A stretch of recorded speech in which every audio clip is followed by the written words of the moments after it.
विगत 2 दिनों से कथा में प्रवेश करते हैं। कथा चूंकि पावन प्रज्ञा पुराण की हम लोग श्रवण कर रहे हैं।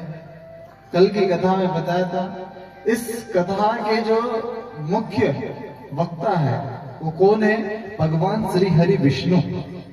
भगवान श्री हरि विष्णु के मुखार बिंद से पावन प्रज्ञा पुराण का ज्ञानामृत निकलता है।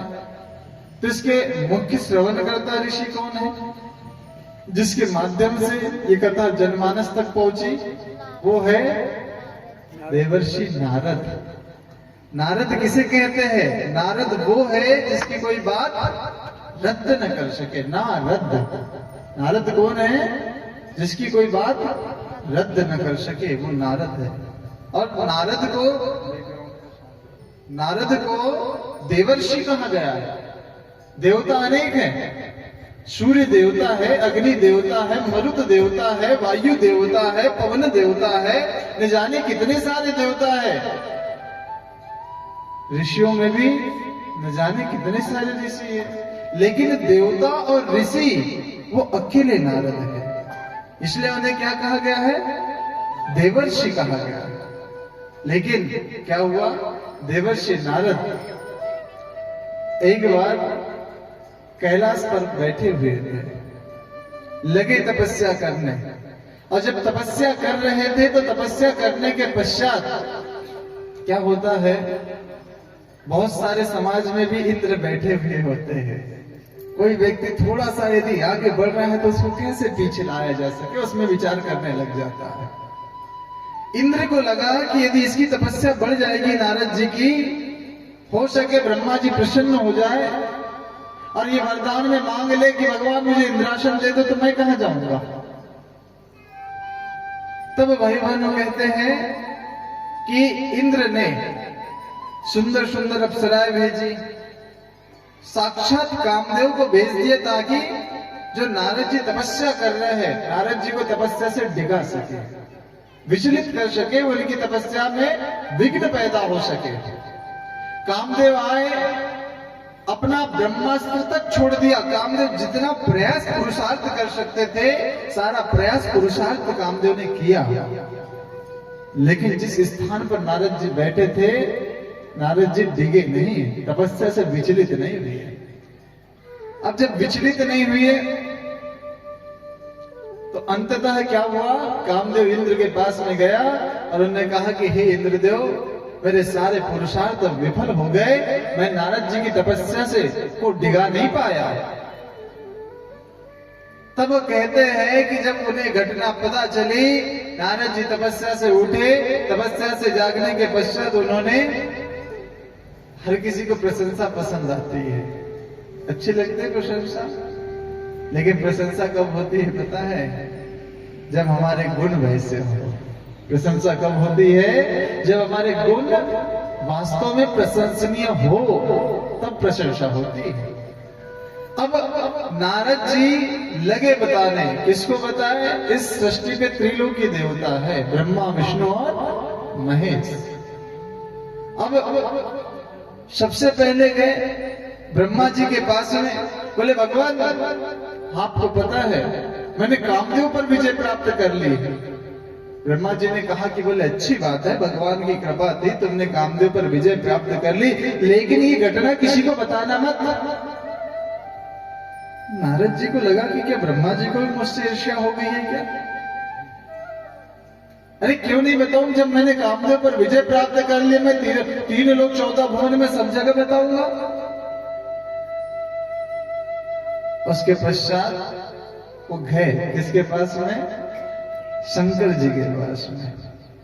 जब शंकर जी के पास में गए तो शंकर जी को भी बताने लगे, बोले बाबा कामदेव पर विजय प्राप्त कर ली है।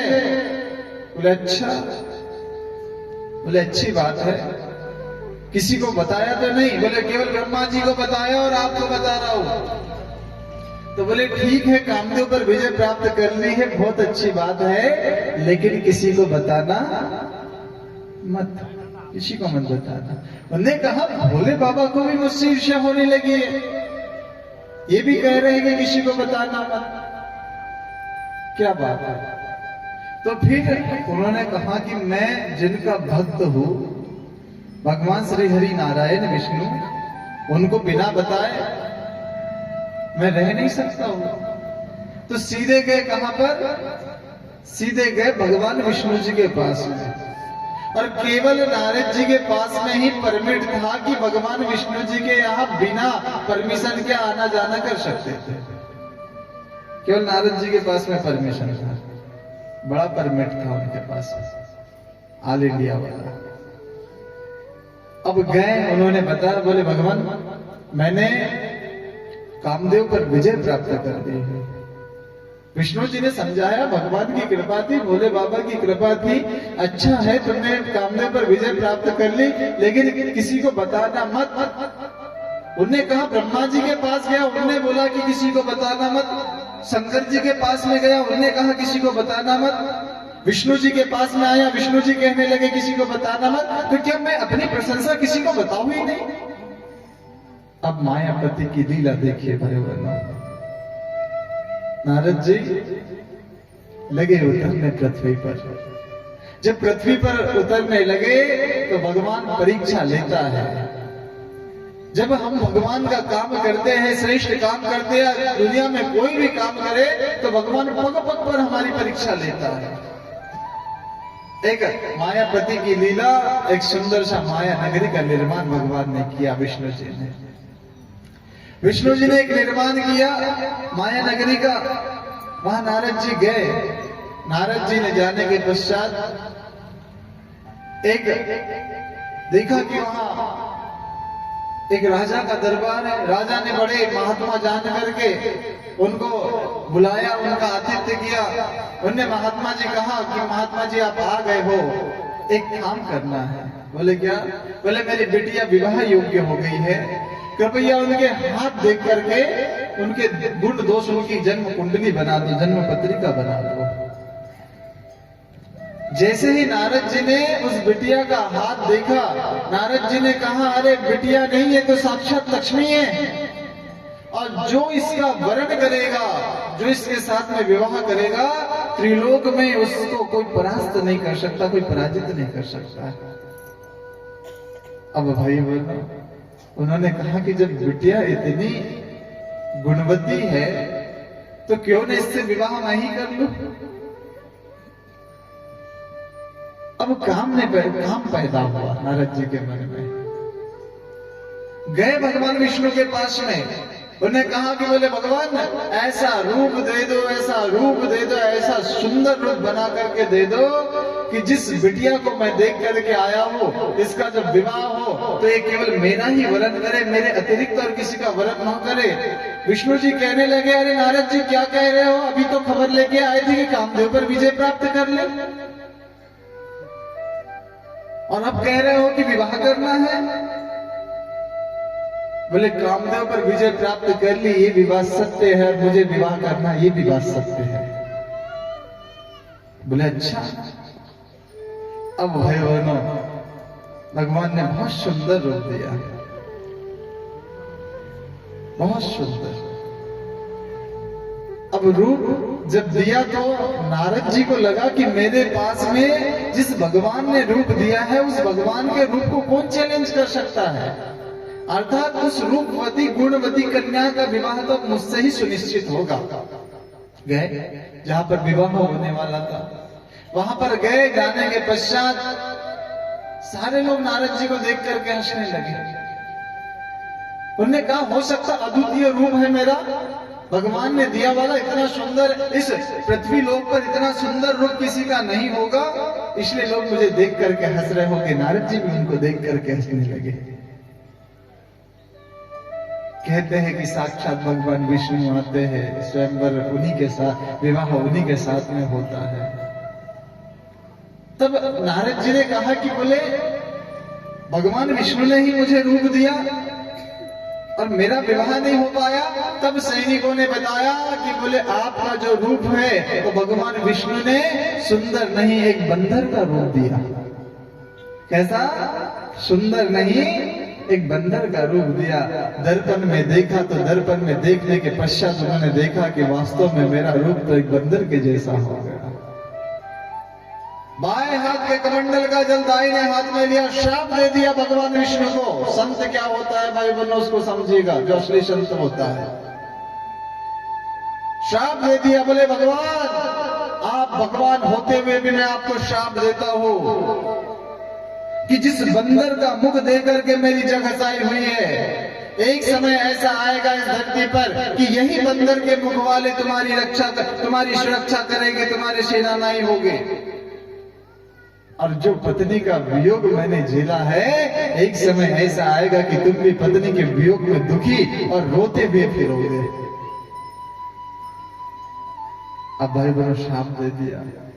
श्राप देने के पश्चात वास्तविक रूप में जब नारद जी आए, तो वास्तविक रूप में नारद जी आने के पश्चात भान हुआ, उनको बोध हुआ, अरे ये तो कुछ नहीं था, ये तो एक सपना मात्र था, ये तो भगवान ने अपनी एक मायापति ने एक माया की रचना करी थी और मैं उसमें भ्रमित हो गया था। लगे भगवान के पास में रोने, भगवान मुझसे गलती हो गई। बोले गलती हो तो गई, लेकिन संतों का दिया हुआ श्राप कभी विफल नहीं जाता, और तुम असली संत हो नारद, तुमने श्राप तो दे दिया, अब ये विफल कैसे हो सकता है। भाई बहनों, नारद जी ने जो श्राप दे दिया भगवान को, बोले अब मुझे भुगतना तो पड़ेगा। असली संत क्या होता है, असली ब्राह्मण क्या होता है। ब्राह्मण किसे कहा गया है, ब्राह्मण जाति से नहीं, ब्राह्मण भाई बहनों जिसका मन ब्रह्म के जैसा हो वो ब्राह्मण होता है। जन्म जायते शूद्र, हर कोई जन्म से शूद्र पैदा हुआ है। वेदों में कहा गया है कि ब्रह्मा जी के मुख से ब्राह्मण की उत्पत्ति हुई, तो भुजाओं छाती से क्षत्रिय की उत्पत्ति हुई, पेट से वैश्य की उत्पत्ति हुई, तो जंघाओं से शूद्र की उत्पत्ति हुई। अब यहाँ पर कोई बैठा हुआ व्यक्ति किसी का जन्म मुख से हो सकता है क्या, किसी का जन्म मुख से नहीं। कोई किसी का जन्म पेट चीर करके हो सकता है, किसी का नहीं, किसी का छाती से हो सकता, किसी का नहीं, किसी का जंघाओं से हो सकता, किसी का नहीं। जन्म से प्रत्येक व्यक्ति शूद्र पैदा होता है। वो अपने ज्ञान से, अपने विचार से, अपने चिंतन से, अपने आचरण से, अपने दृष्टिकोण से और अपने व्यक्तित्व से ब्राह्मण बनता है। ब्राह्मण भाइयों बहनों, जाति से पैदा हुआ वाला व्यक्ति ब्राह्मण नहीं होता है। और असली ब्राह्मण कौन होता है, जिसका मन ब्रह्म के जैसा हो। असली ब्राह्मण भाई बहन देवर्षि नारद थे। श्राप दे दिया भगवान विष्णु को भी, वो श्राप विफल नहीं हो पाया। असली संतों का जो श्राप लगता है वो विफल नहीं हो पाता है। प्रायश्चित हुआ, पश्चाताप हुआ, लेकिन कर कुछ नहीं सकते। वही नारद जी कहते हैं कि इस कथा के मुख्य श्रवण करता ऋषि है। और जब मुख्य श्रवण करता ऋषि है, तो मुख्य श्रवण करता ऋषि होने के साथ साथ इतने ज्ञानी देवर्षि नारद है कि कहा जाता है कि उनसे कभी देवताओं ने पूछा कि बोले हमारे लिए कुछ उपदेश करिए, तो उन्होंने दा का उपदेश दिया। मनुष्यों ने कहा कि बोले हमारे लिए कोई उपदेश करिए, उन्होंने केवल दा का उपदेश दिया। और जब दैत्यों ने पूछा कि बोले हमारे लिए कुछ उपदेश करिए, तो उन्होंने एक ही दा का उपदेश दिया। तो मनुष्य, देवता और दैत्य ने पूछा, बोले तीनों के लिए दा का उपदेश। तब भाई बहनों कहते हैं कि मनुष्य से कहा कि मैंने तुम्हें दा का उपदेश इसलिए दिया क्योंकि तुम भौतिक संसाधन पाकर के बड़े अभिमानवश हो जाओगे, इसलिए तुम दान करना ताकि तुम्हारा समूचा धन पवित्र हो सके। देवताओं ने कहा, बोले हमारे लिए दा का उपदेश का क्या मतलब है। देवताओं से कहा कि तुम इन स्वर्ग इत्यादि सुखों को पाकर के इंद्रिय लोलुप हो जाओगे, इसलिए तुम दया करना। और कहा दैत्यों ने कि बोले हमारे लिए दा का उपदेश, तो उन्होंने कहा कि बोले तुम शक्ति पाकर के बड़े कठोर हो जाओगे, निष्ठुर हो जाओगे, इसलिए तुमने भी दया करना। एक जैसा उपदेश मनुष्य, देवता, दैत्य को देने वाले अकेले देवर्षि नारद के मन में आया कि भगवान विष्णु जी की ये सृष्टि कितनी सुंदर है। अरे इस पृथ्वी लोक से तो अनेक खबर आने लगी है। मैंने सुना है कि मनुष्य ने हवा में उड़ना सीख लिया, हवाई जहाज बना लिए। इस मनुष्य ने पानी में तैरना सीख लिया, पानी में तैरने के लिए जहाज बना लिए, मोटर बोट बना लिए। इस मनुष्य ने सड़कों पर दौड़ना सीख लिया, घंटों की दूरी मिनटों में, मिनटों की दूरी सेकंडों में तय करने लग गया है। अर्थात ये मनुष्य कितना बुद्धिशाली हो गया है, कितना बुद्धिमान हो गया है। अब भाई बहनों, आप विचार करके देखना, पहले के समय में ऐसी व्यवस्था नहीं थी। गर्मी होने लगी, बटन दबाए तुरंत पंखा चालू हो जाता है।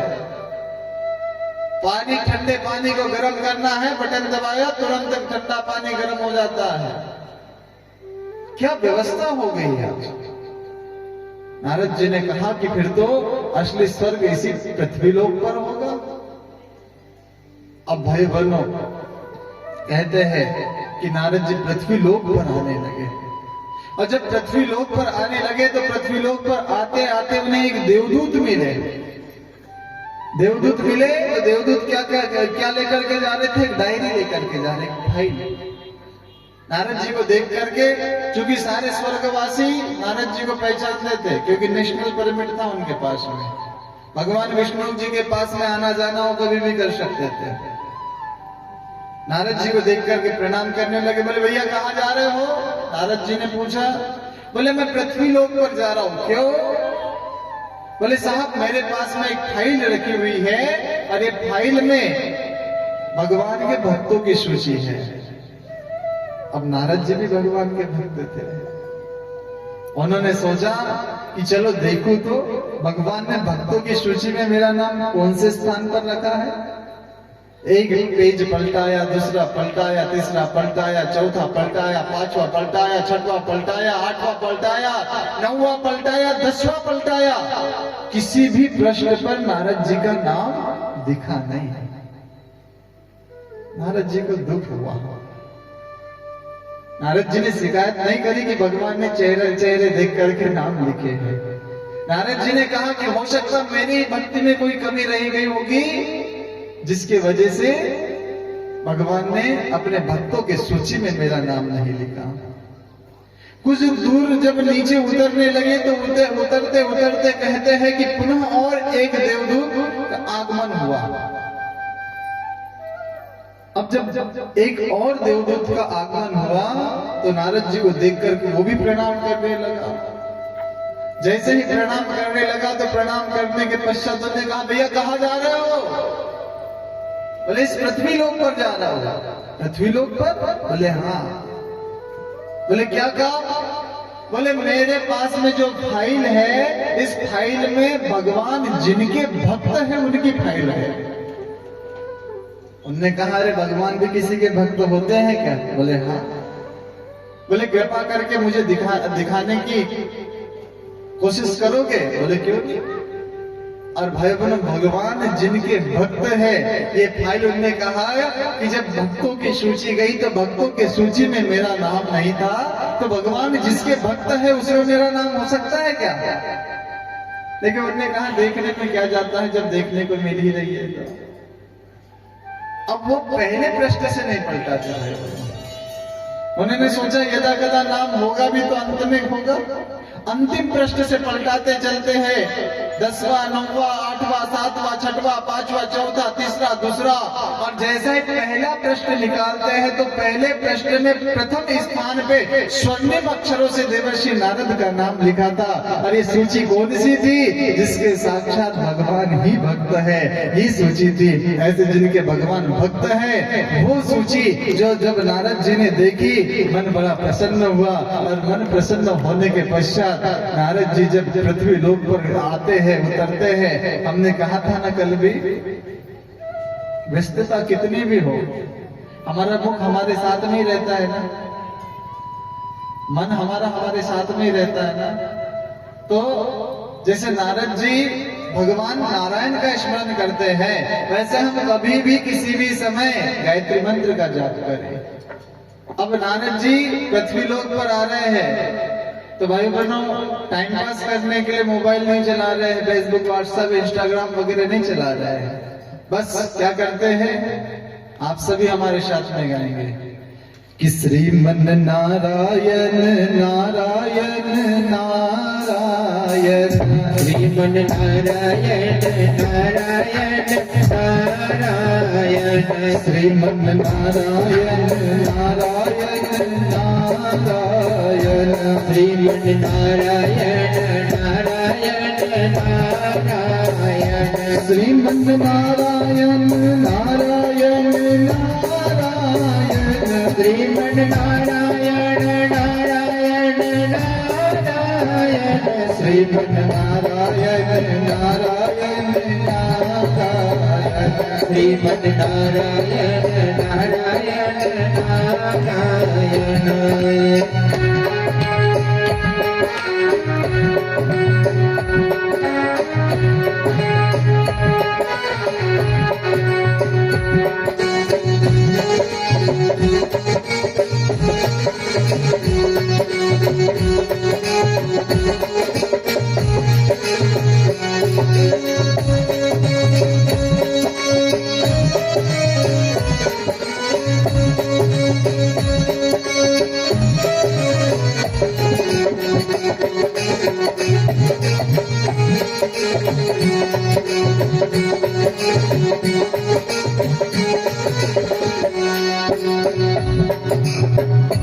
लक्ष्मी नारायण नारायण नारायण, लक्ष्मी नारायण नारायण नारायण, लक्ष्मी नारायण नारायण नारायण, लक्ष्मी नारायण नारायण नारायण, विष्णु नारायण नारायण नारायण, विष्णु नारायण नारायण नारायण, विष्णु नारायण नारायण नारायण, विष्णु नारायण नारायण नारायण।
सीता नारायण नारायण नारायण, सीता नारायण नारायण नारायण, सीता नारायण नारायण नारायण, सीता नारायण नारायण नारायण, राम नारायण नारायण नारायण, राम नारायण नारायण नारायण, राम नारायण नारायण नारायण, राम नारायण नारायण नारायण।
नारायण गौरी नारायण नारायण नारायण गौरी नारायण नारायण नारायण शंकर नारायण नारायण नारायण शंकर नारायण नारायण नारायण शंकर नारायण नारायण नारायण शंकर नारायण नारायण नारायण नारायण नारायण नारायण नारायण नारायण नारायण नारायण नारायण नारायण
नारायण सूर्य नारायण नारायण नारायण सूर्य नारायण नारायण नारायण श्रीमन नारायण नारायण नारायण श्रीमन नारायण नारायण नारायण श्रीमन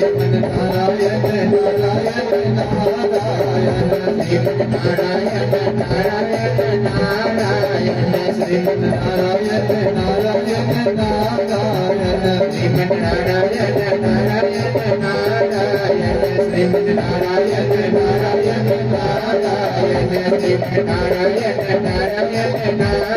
नारायण श्रीमन नारायण नारायण नारायण श्रीमन नारायण नारायण नारायण नारायण नारायण नारायण का गुणानुवाद करते हुए देवर्षि नारद कहाँ आते हैं? पृथ्वी लोक पर। जैसे ही पृथ्वी लोक पर आए तो पृथ्वी लोक पर आने के पश्चात देवर्षि नारद ने सबसे पहले जैसे ही उतरे तो उतरने के पश्चात उन्होंने देखा कि एक देवी, एक युवती निराश अवस्था में बैठी हुई है और उसके दो पुत्र जो कि असमय ही जिनकी मृत्यु हो गई, मूर्छित हो गए। उन्होंने देवी से निराश बैठने का कारण पूछा तो देवी ने बताया, बोले ये जो मेरे दो पुत्र हैं जो असमय मूर्छित हो गए हैं, ये ज्ञान और वैराग्य है और मैं भक्ति हूं। तो देवी आप निराश क्यों हैं और ये आपके पुत्र मूर्छित क्यों हो गए? बोले कलयुग के प्रकोप में आज व्यक्ति भक्ति करना भूल गया, और जब व्यक्ति भक्ति करना भूल गया तो दो स्वरूप है, एक ज्ञान और एक वैराग्य। ज्ञान और वैराग्य मूर्छित हो गए। बोले यदि भक्ति प्रसन्न होगी तो ज्ञान और वैराग्य की मूर्छा खुलेगी। अब भक्ति को प्रसन्न करने के क्या उपाय होंगे? किसी ने बताया सत्संग करना पड़ेगा। जब सत्संग करेंगे तो हमारी भक्ति अनायास जागृत हो उठेगी, और जब भक्ति प्रसन्न होगी तो ज्ञान और वैराग्य की मूर्छा स्वयं ही खुल जाएगी। देवर्षि नारद आगे बढ़े। आगे बढ़ने के पश्चात एक मंदिर देखा। जब मंदिर उन्होंने देखा तो मंदिर देख करके बड़ी प्रसन्नता हुई कि कलयुग में भी व्यक्ति मंदिर बनाता है। मंदिर भगवान का देवालय होता है, साक्षात भगवान मंदिरों में वास करते हैं। जब मंदिरों में गए तो देवर्षि नारद ने देखा कि लंबी लंबी कतार लगी हुई है। उन्होंने कहा ये कतार किसकी लगी है? बोले भगवान के दर्शन करना है। 1 बजे से 4 बजे तक ही भगवान के दर्शन होते हैं, उसके बाद बोले पट बंद। क्या हो जाता है? फिर भगवान के भोजन का समय हो जाता है। अच्छा, बोले यदि लंबी कतार में नहीं लगना है तो आप एक काम कर सकते हो, वीआईपी टिकट लो और सीधे इस मार्ग से जाकर के भगवान के दर्शन कर लो। तो देवर्षि नारद ने सोचा कि भगवान के दर्शन करने के लिए भी वीआईपी टिकट? अरे हमने तो सुन रखा है कल रात की कथा में कि सबरी के घर भगवान जाकर के झूठी बेर खाते हैं और उनके दर्शन करने के लिए वीआईपी टिकट। नारद जी के बात समझ में नहीं आई। नारद जी आगे बढ़े।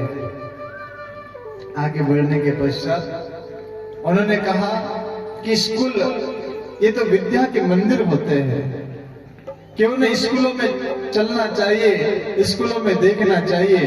क्यों? क्योंकि ये तो विद्या के मंदिर है, यहाँ पर न जाने कितने संस्कार दिए जाते हैं, न जाने कितनी विद्याएं दी जाती है। वास्तव में स्कूलों में चलना चाहिए। स्कूलों तो एक ज्ञान का मंदिर है। जैसे ही नारद जी स्कूल में गए तो स्कूल में क्या देखते हैं भाई बहनों? क्षमा करना, मास्टर जी कुर्सी पर बैठे हुए हैं। एक बच्चे को बोला, अरे चिंटू इधर आना, जाकर के वो पांडेले से एक सिगरेट का पैकेट तो लेकर के आना। चिंटू ने कहा, रोज मास्टर जी मुझसे सिगरेट का पैकेट मंगाते हैं, निश्चित रूप से सिगरेट के पैकेट में कुछ तो खास होगा। चिंटू ने एक दिन लिया, पांडेले के पीछे सिगरेट को जलाया और लगा पीने। दूसरे से कहा, अरे बबलू इधर आना, जरा वो पांडेले से गुटखा तो लेकर के आना। उन्होंने कहा कि मास्टर जी गुटखा बुला रहे हैं, मतलब गुटखे में कुछ ना कुछ तो स्वाद है। मास्टर जी को तो दे देंगे, पहले एक बार फिर भी तो खा करके देख लो। आज भाई बहन जो राष्ट्र निर्माता शिक्षक है, क्षमा करना यदि यहाँ कोई हो तो, उसकी निर्माता की भूमिका थी। एक शिक्षक जब 20-22 वर्ष की अवस्था में शिक्षक बनता है और 62 वर्ष की अवस्था में जब रिटायर होता है, 40 वर्ष तक वो ज्ञान का अर्जन कराता है। और भाइयों बहनों ने 40 वर्ष तक ज्ञान का अर्जन कराया तो ये समझ लेना कि 40 पीढ़ियों का निर्माण एक शिक्षक ने किया। 40 पीढ़ियों का शिक्षक अपनी गरिमा को समझे। परम पूज्य गुरुदेव ने कहा, छात्र राष्ट्र के भाग्य विधाता तो शिक्षक है निर्माता। वास्तव में आप लोग चिंतन करके देखिए, विचार करके देखिए, हम लोगों का कर्तव्य क्या है। यदि एक इंजीनियर गड़बड़ सड़बड़ बन जाए तो हो सकता जो पुल 50 साल 60 साल 70 साल टिकने वाला है वो 10-20 साल में उसका साहा हो जाएगा। एक डॉक्टर यदि गड़बड़ बन जाए तो हो सकता है कि वो अपने पूरे कैरियर में 10-20-30 लोगों को जल्दी ही हमराज तक पहुंचा देंगे।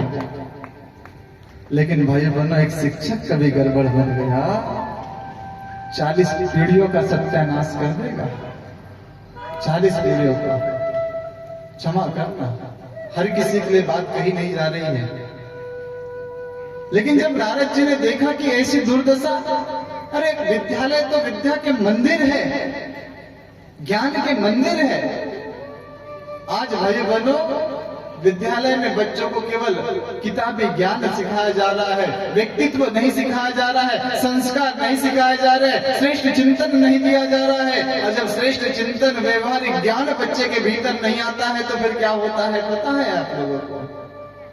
3 व्यक्ति बड़े पढ़े लिखे, वेल सेटल्ड व्यक्ति एक नाव से यात्रा कर रहे थे। उसमें एक था इंजीनियर, एक था डॉक्टर, एक था वकील। नाव से यात्रा कर रहे हैं, नाविक नाव चला रहा है। अब पढ़े लिखे व्यक्ति चुप कैसे बैठे?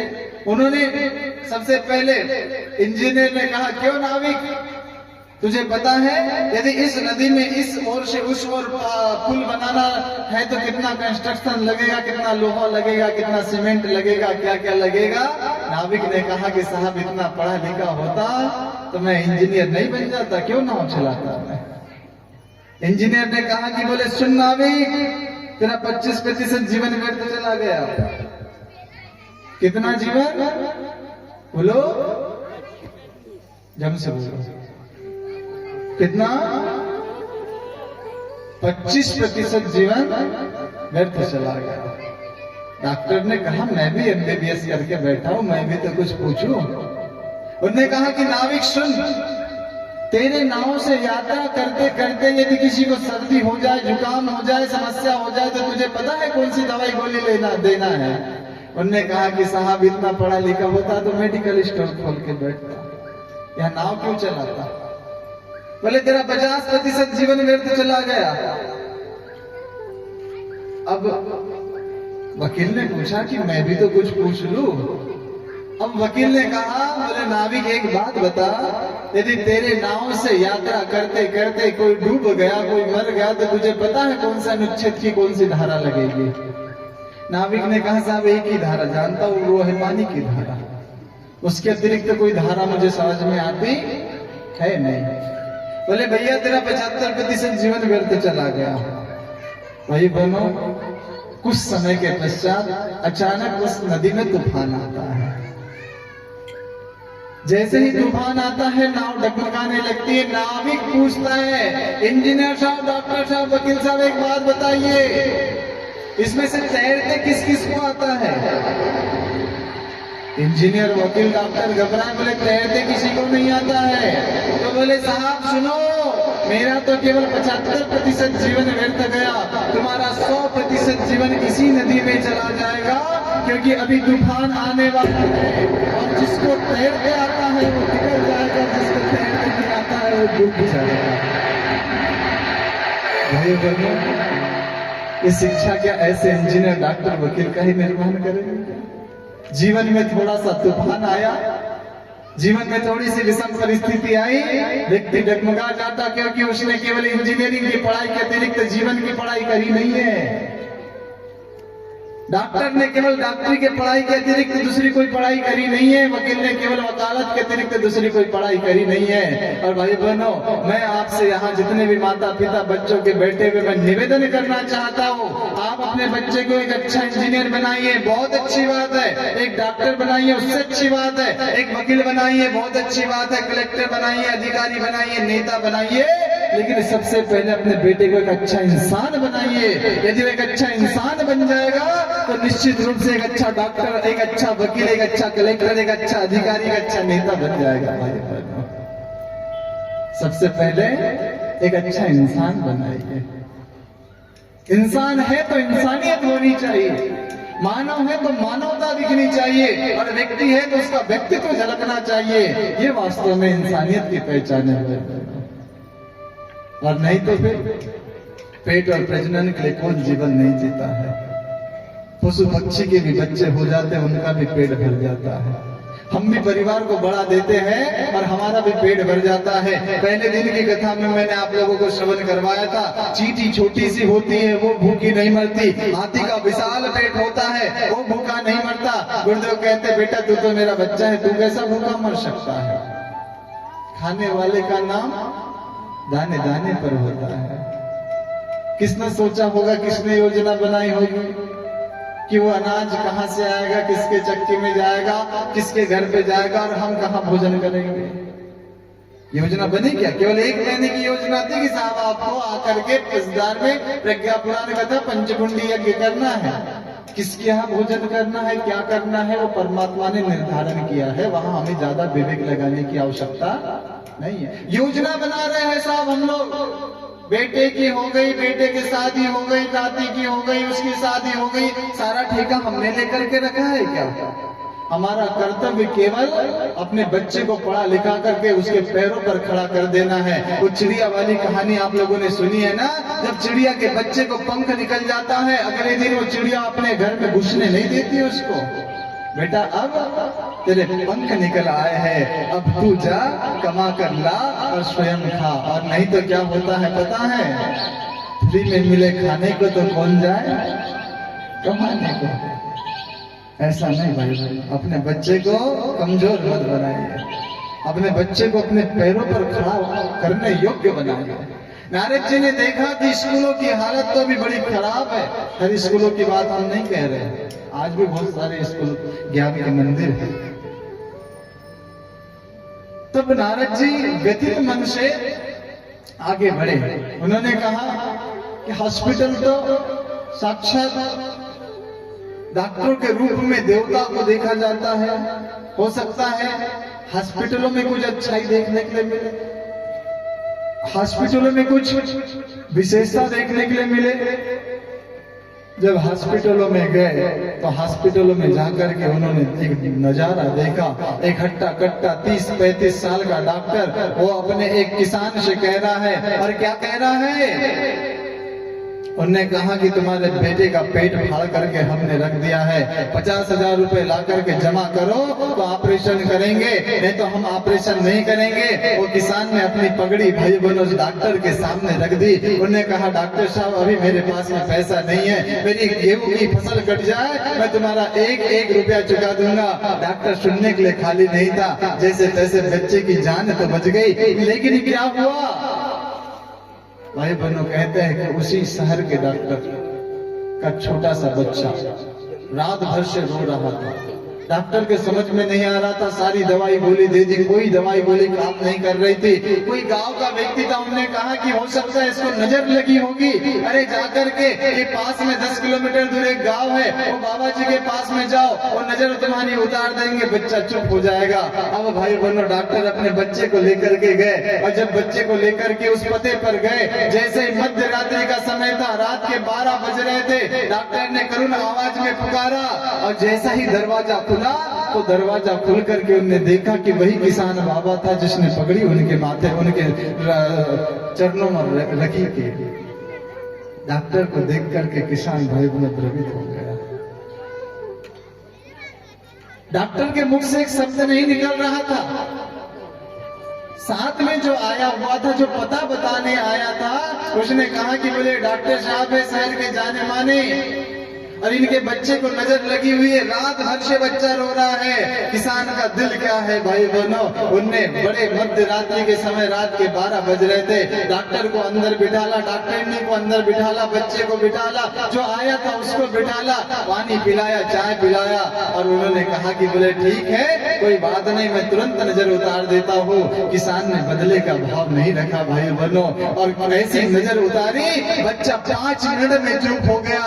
किसान ने जब इतनी उदारता दिखाई तो भाई बहनों डॉक्टर की सारी डॉक्टरी उतर गई, और वो साष्टांग नमस्कार करके वो किसान के चरणों में लौट गया।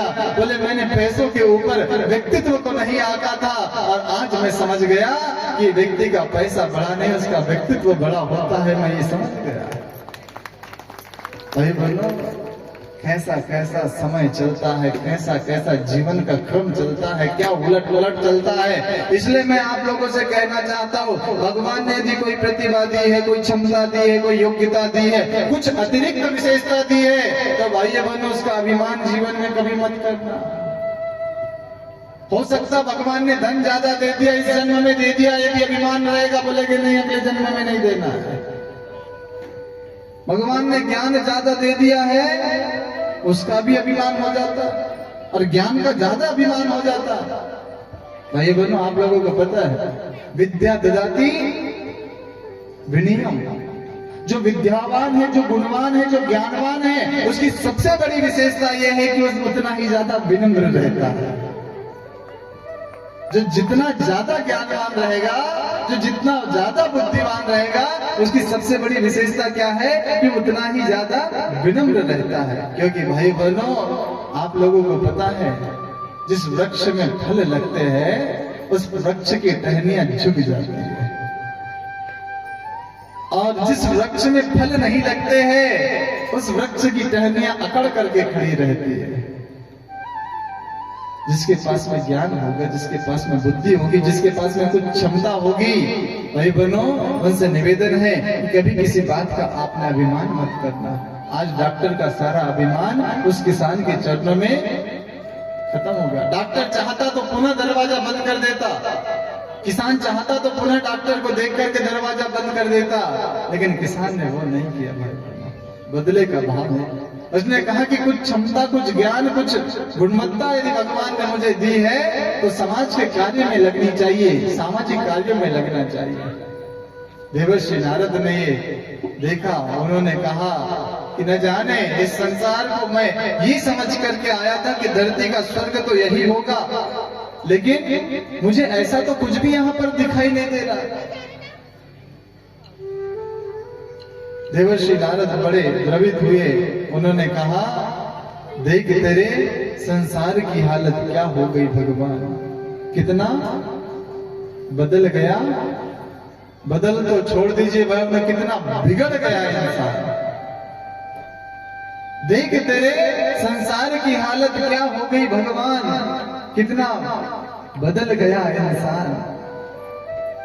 सुबह बाबूजी बात कह रहे थे ना, आप विचार करके देखिए, हमारे पूर्वजों ने हमें धोती कुर्ता एक चलन में दिया, परंपरा में दिया, और भाई बहनों, हम लोग इसी को भूल गए हैं।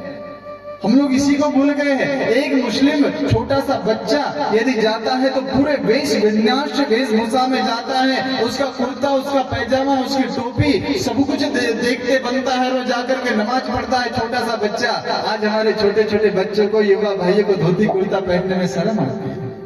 हम नहीं पहनते, हमको नहीं आती पहनते।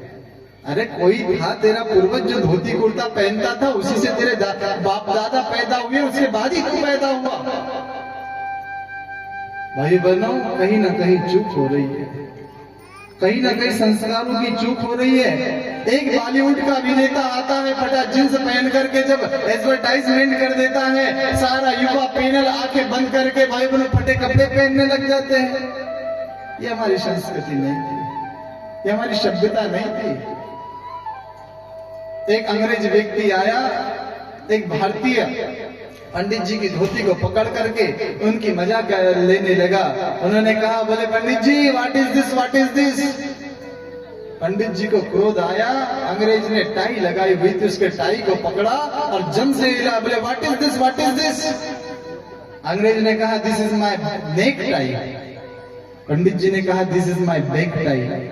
अरे अंग्रेजों, तुम सामने से टाई लगाते हो, अरे क्या कहे, तुम्हारी टाई तो किसी के नाक पूछने के काम में नहीं आती है, लेकिन भारत की धोती, भारत की संस्कृति, भारत की सभ्यता, भारत का धर्म, भारत का ज्ञान भाई बहनों कितना महान है, भारत का विज्ञान कितना महान है। सामान्य नहीं, सामान्य मत समझना भाई बहनों। हमने तो तथाकथित पूर्वजों के मुंह से ये सुन रखा है, जब पानी के इतने स्रोत नहीं थे और जब जंगलों के मार्ग से होकर के गुजरता था व्यक्ति और कुछ रहता नहीं था, तो भाई बहनों जहाँ बावली दिखी, कुआं दिखा, तो अपनी धोती उतार करके उस डब्बे के माध्यम से पानी पीने वाले बहुत सारे बुजुर्गों को हमने अपने मुंह से सुना। सामान्य नहीं, विचार करके देखिए, चिंतन करके देखिए। हमें गर्व होना चाहिए कि हम लोग भारत देश में पैदा हुए हैं। हमें गर्व होना चाहिए कि ऐसी महान संस्कृति में हम लोगों को पैदा होने का अवसर मिला है। आज जो समझ गए भाई बहनों, करोड़ों लोग कुंभ में जाकर के स्नान कर रहे हैं, उस संस्कृति, उस धरोहर को भाई बहनों अपनाने के लिए तैयार हो रहे हैं। मैं एक ही निवेदन करूंगा कि अपने घर के बच्चों को इस संस्कार से, संस्कृति से जोड़िए। अच्छी बात है, खूब पढ़ाइए लिखाइए, लेकिन बदले में संस्कार भी दीजिए भाई बहनों। नारद जी ने देखा कि आज संस्कार नहीं है, माता का पिता के साथ में ठीक व्यवहार नहीं है, पुत्र का माँ बाप के साथ में ठीक व्यवहार नहीं है, पति पत्नी की आपस में नहीं बन रही है। पति पत्नी रह भी रहे हैं तो कैसे रह रहे हैं? पति किसे कहते हैं? बोले पति उसे कहते हैं जो पत्नी के ऊपर अति कर दे, वो पति है। जो पत्नी के ऊपर अति कर दे वो पति है। तो पत्नी किसे कहते हैं? जो पति के ऊपर तनी खड़ी रहे उसे पत्नी कहते हैं। भाई बहनों, ये तो भारत की परिभाषा नहीं थी। यहाँ तो एक बार जब हवन कुंड के फेरे ले लिए जाते थे तो 1 जन्म छोड़ दो, 2 जन्म छोड़ दो, 3 छोड़ दो, 5 छोड़ दो, 6 छोड़ दो, 7 जन्म में आप ही मेरे पति हो और आप ही मेरी पत्नी हो, ऐसे संकल्प लिए जाते हैं। हाँ, विचार करके देखना। जब नारद जी ने ये सारी चीजें देखी, नारद जी के अंतकरण से एक भाव फूट पड़ा कि देख तेरे संसार की हालत क्या हो गई भगवान, कितना बदल गया इंसान। अरे सूरज न बदला, चांद न बदला, ना बदला आसमान, कितना बदल गया इंसान, कितना बदल गया इंसान। आइए हम लोग श्रवण करते हैं।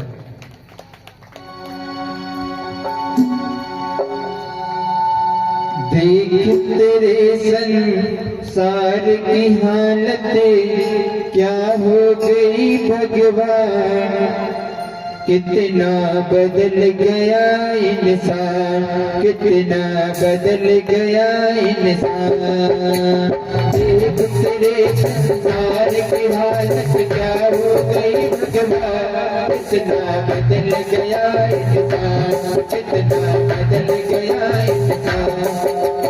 सूरज न बदला, चांद न बदला, ना बदला रे आसमान, कितना बदल गया इंसान, कितना बदल गया इंसान। सूरज न बदला, चांद न बदला, ना बदला रे आसमान, कितना बदल गया इंसान, कितना बदल गया इंसान। देख तेरे संसार की हालत क्या हो गई भगवान, कितना बदल गया इंसान, कितना बदल गया इंसान।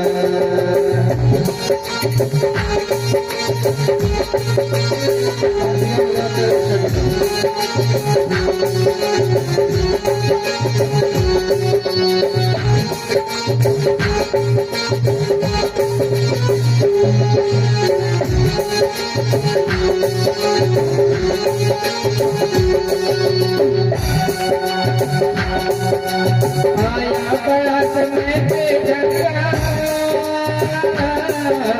आज आदमी बना धंगा। आया बड़ा पे ढंगा, आज आदमी बना धंगा।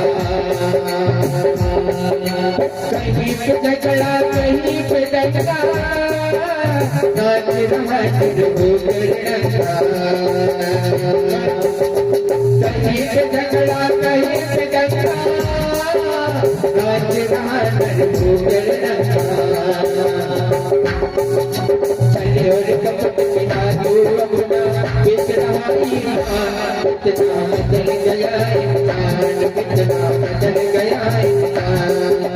देख तेरे संसार की हालत क्या हो गई भगवान, कितना बदल गया इंसान, कितना बदल गया इंसान।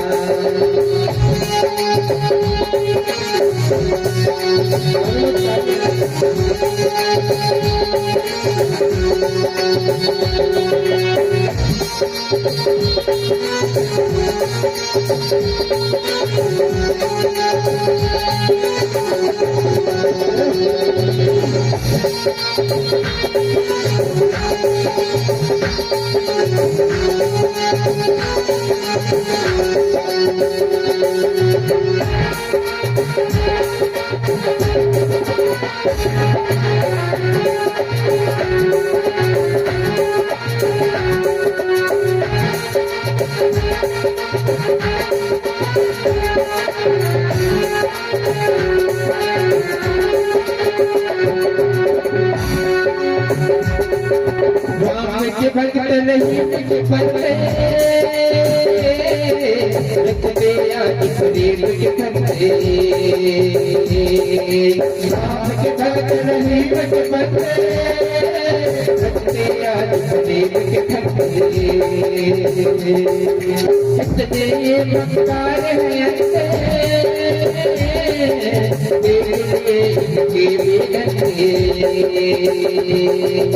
कितने मकार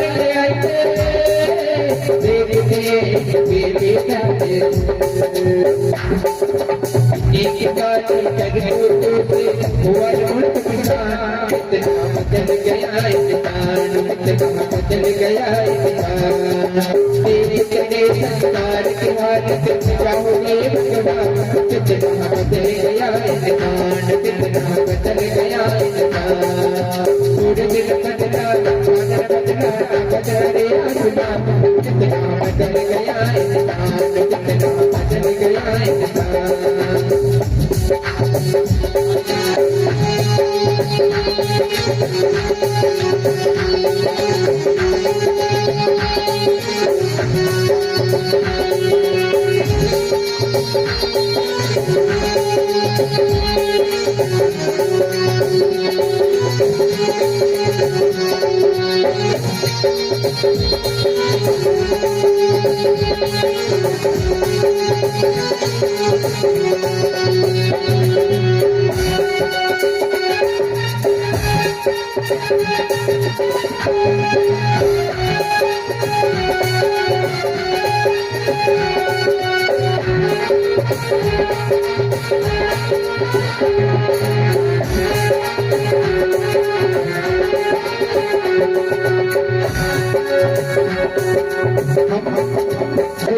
आपस में झगड़ते, खेल बिगड़ते, आपस में झगड़ते, बने हुए क्यों खेल बिगड़ते। सारे लाखों घड़े उजड़ते, बच्चे माँ से बिछड़ते। सारे लाखों घड़े उजड़ते, बच्चे माँ से बिछड़ते।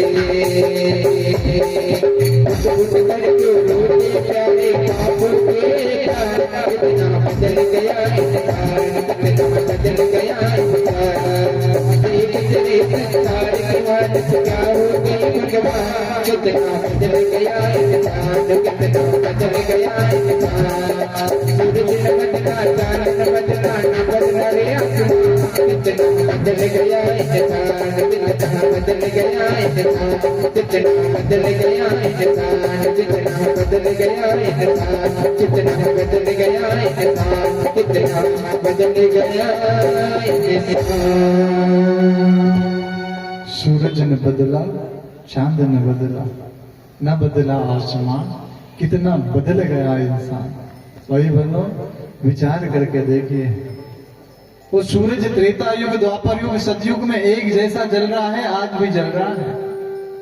उसने एक दिन की कभी छुट्टी नहीं ली, अनवरत अपना कर्तव्य का निर्वहन कर रहा है। देवता किसे कहते हैं? देवता उसे कहते जो हमेशा देता रहता है। सूर्य कभी ऐसा नहीं करता है कि जो सूर्य को अर्घ देगा उसी के घर में सूर्य प्रकाश देगा, बाकी पड़ोसी का अंधेरे में रहने देगा। ऐसा होता है क्या? हाँ, सूर्य नारायण भगवान की तपस्या करना, भगवान प्रसन्न होने के बाद कहना, बोले भगवान केवल मेरे घर में प्रकाश कर दे, पड़ोसी का अंधेरे में पड़ा रहने दे। ऐसा हो सकता है क्या? नहीं भगवान। देवता कभी भेद नहीं करता। देवता किसे कहते हैं? देवता हमेशा देता रहता है। और हवा क्या करती है? हवा भी भाई बनो हमेशा ऑक्सीजन देते रहती, देते रहती, बदले में कुछ लेने का भाव नहीं है। आप पेड़ लगाओ तो ऑक्सीजन देगी, नहीं लगाओ तो देगी। लेकिन यदि पेड़ लगा दो तो भाई बनो उस फल पर आपका अधिकार हो सकता, फल तोड़ने से आप किसी को रोक सकते हो, लेकिन जो उससे ऑक्सीजन निकलेगी इस पर कोई रोक सकता है क्या? कोई नहीं रोक सकता। इसलिए वृक्ष लगाना पर्यावरण के दृष्टि से तो सही है, लेकिन वृक्ष लगाना एक पुण्य का भी काम है।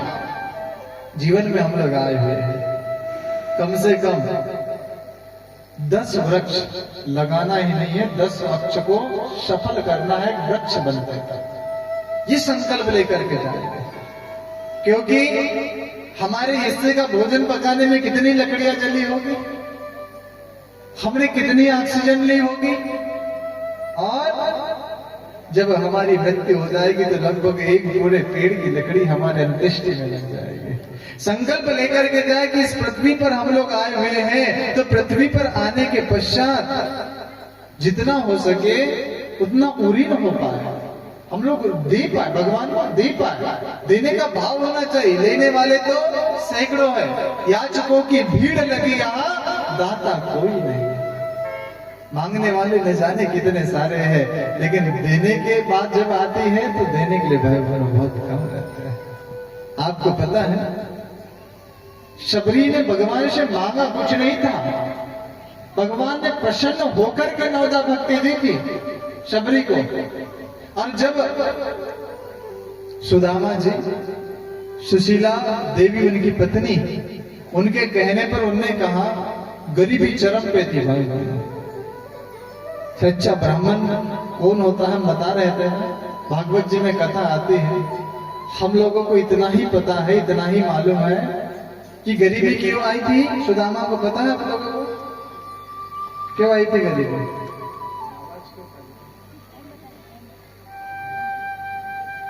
क्यों गरीबी आई थी? भगवान जी के हिस्से के चने खा लेते। सही बात है ना? बिल्कुल सही बात है। लेकिन भाइयों बहनों, उसके पीछे की कहानी क्या, उसके पीछे का दर्शन क्या है पता है? कहते हैं एक गरीब बुढ़िया जब किसी गांव से गुजर रही थी,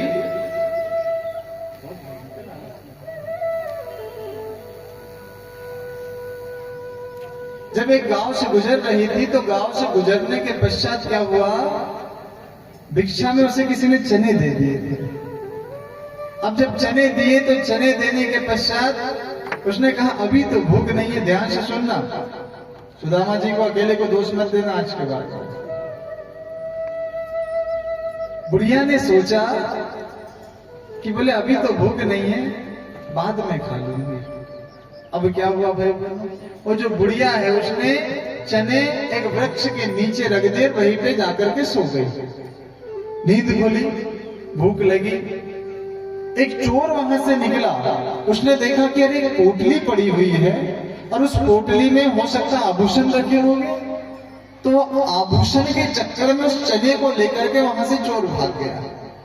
अब चोर भागा तो चोर ने खोल करके देखा तो उसमें आभूषण थे नहीं, उसमें क्या थे, केवल चने पड़े थे। उसने कहा कि आज की चोरी निरर्थक गई। वो चने को लेकर के गुरु माता के पास जाकर के, जहां उनका गुरुकुल था, जहां गुरु आश्रम था, वहां जाकर के छोड़ करके चोर आगे निकल गया।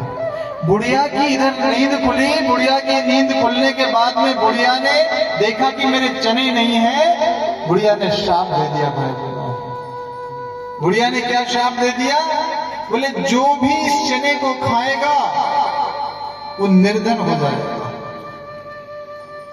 इसलिए तो कहा है कि दुर्बल को ना सताई है जाकी मोटी हाय। कभी जीवन में गरीब, शोषित, पीड़ित व्यक्ति को मत सताना भाई।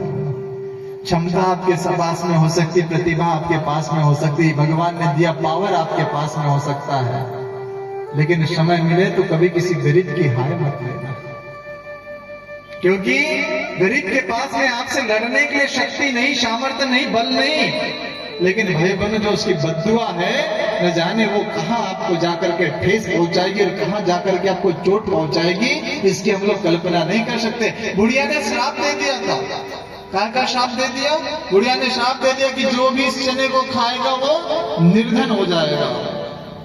अब भगवान और सुदामा जी कहते हैं कि भूख लगी तो गुरु माता ने कहा कि बोले जाओ लकड़ियां तोड़ करके जंगल से लाओ तो कुछ भोजन बनाए तो भोजन करेंगे। तब तक क्या खाएंगे? तो वो गुरु माता जब सफाई कर रही थी उसने कहा कि कोई शिष्य ने चने यहीं पे छोड़ दिए होंगे, चने अंदर रख दिए। अब चने अंदर रख दिए तो चने किसके पास में थे? सुदामा जी के पास में। जंगल में गए, जंगल में जाने के बाद में सुदामा जी शुरू से भगवत भक्त थे, और जो सच्चा भगवत भक्त होता है, जो सच्चा ब्राह्मण होता है, वो भाई बहनों उसको थोड़ा सा ज्ञान हो जाता है कि वर्तमान में क्या घटित हो रहा है और भविष्य में क्या घटित हो सकता है। जैसे ही चने उनके हाथ में आए तो सुदामा जी जान गए कि किसी बुढ़िया अम्मा के शापित चने हैं।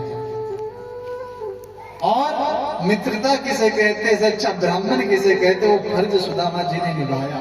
उन्होंने कहा कि ये चने जो शापित चने हैं, जो बुढ़ी अम्मा ने श्राप दिया है कि ये चने जो खाएगा वो निर्धन हो जाएगा।